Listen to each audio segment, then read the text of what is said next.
So my name is Nicolaas Deutz. I'm a professor in the Department of Kinesiology and Sport Management, and I do a lot of human clinical research at Texas A&M University.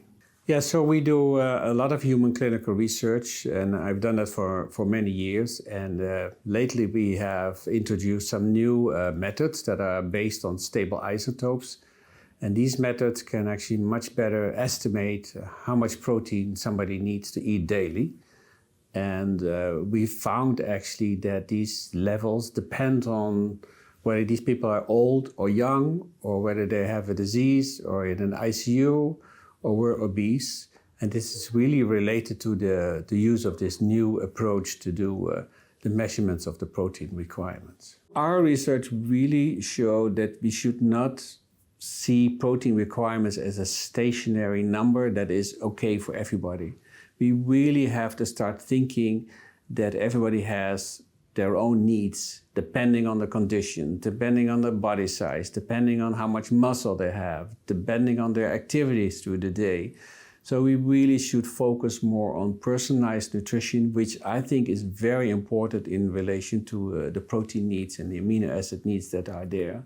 So we need to shift the thinking of everybody needs the same amount to everybody needs to get an individualized amount that is better suiting for them. And I think if we do that better, we will actually be able to improve the health of people, because some people will have a problem with the advised amount, and some people it's not sufficient. So we really have to do more research and more in-depth understanding the metabolism of the human body, specifically in relation to amino acid metabolism. If you think about it, protein requirements is actually not completely a correct term. It should be actually amino acid requirements, because a protein consists of amino acids, and that is different. And then after that, people did stable isotope studies to estimate what would be the inflection point in which you would think that people eat enough protein. But those methods that were used were not that precise as the methods that we have introduced now. The protein requirements of somebody actually depends on what they normally eat. So if somebody usually eats a lot of protein every day, then if I would give less protein to that person would lose weight. So his protein requirements actually matches on what somebody normally eat, instead of one fixed number. And we also see in the last 10, 20 years that the protein intake is increasing for everybody.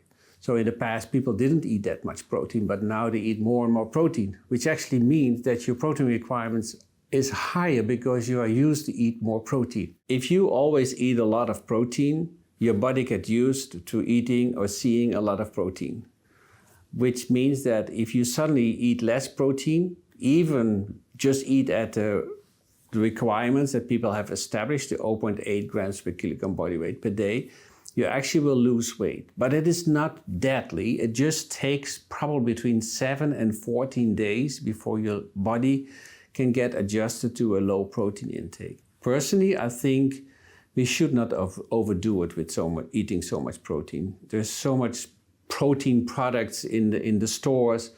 There is too much protein, your body does not need it and get used to it. One of the other issues in eating a lot of protein is you don't eat protein, you eat protein within a product. So for instance, if you want to eat a lot of protein, maybe you eat a lot of meat, or you eat a lot of dairy proteins or other sources. And those sources have, of course, more components in them than just meat.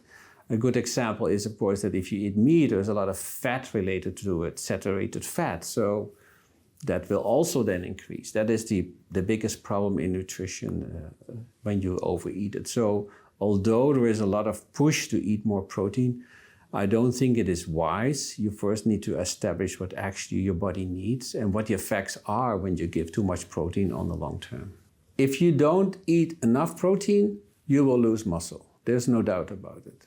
If you have enough muscle in your body, and you will start eating more protein on top of that, that does not necessarily build more muscle. So it's actually the site in which you do not eat enough protein that you will lose your muscle mass.